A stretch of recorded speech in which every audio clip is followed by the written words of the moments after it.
It's me again. I thought I'd just have another quick word again on the subject of bipolar and on a question which I've been asked a few times. And somebody recently asked me, what would I say to somebody who was thinking of suicide? Well, I have quite strong views about that, which you may or may not know if you've read my blog.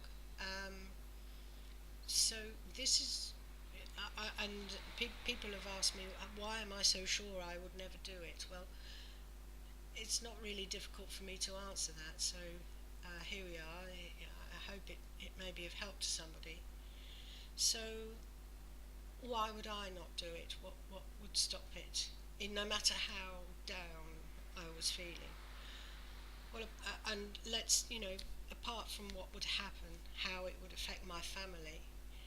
My sister's death shattered our family and was very, very traumatic for my children who weren't very old.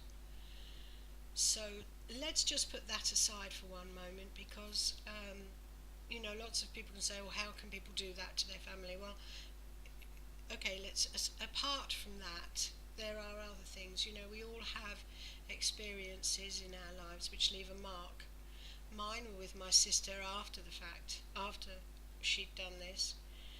Another thing which left a mark was a book that I once read called, in fact, it was a French book. It was called La Rupture du Contrat, which basically means the broken contract.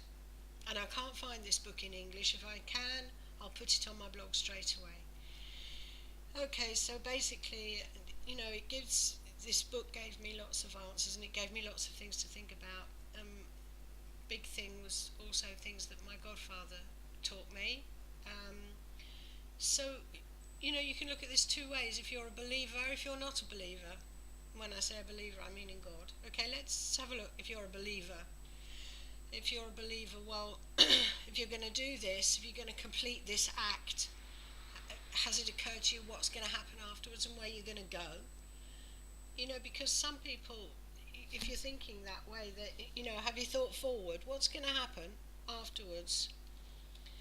Do you think you're going to join a queue to go into heaven or something or whatever? I mean, I don't know, but my logic begs this question.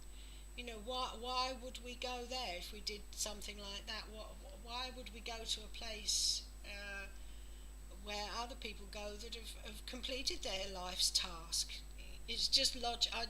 My logic is asking me this.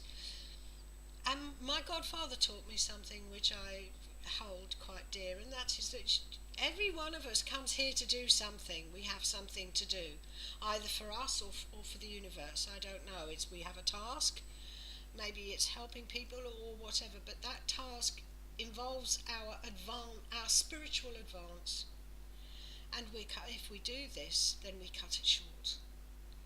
So basically, if you do that, then if you want to carry on with your advancement, your spiritual advancement, then you've got to get back to the hurdle where you stumbled.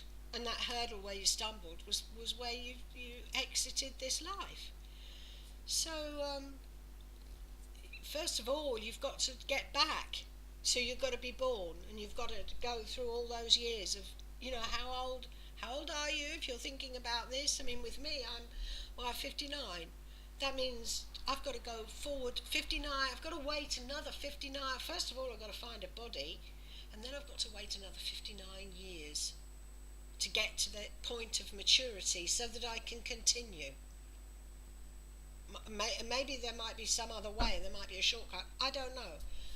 But I'm not really prepared to take the risk and wait. I mean, that seems an awful long while to wait. Anyway, so what if you're not a believer? What if you don't believe there's anything at all afterwards? Well, that's okay, fine. So when you die, well, what do you got? Nothing. It's just blackness, just nothing, really. So I don't really believe that, actually. If you look at the laws of physics, energy, you can't kill it. It transforms.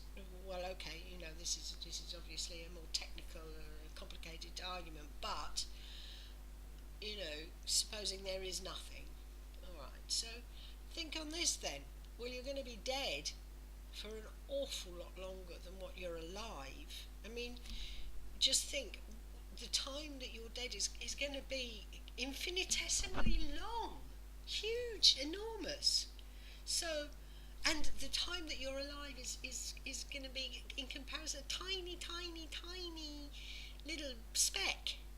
So that's all you've got is this tiny, tiny, tiny little speck. So you're going to blow it and just throw it away, given that that's all you've got, and after you die, it's nothing. You know, think about this. Frankly, this is my reason here.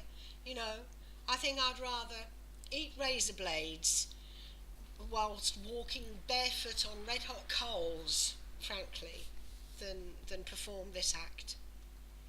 And I would do anything to find out why I'm like this and sort it out and get better. There we are. I hope this helps somebody. See you next time.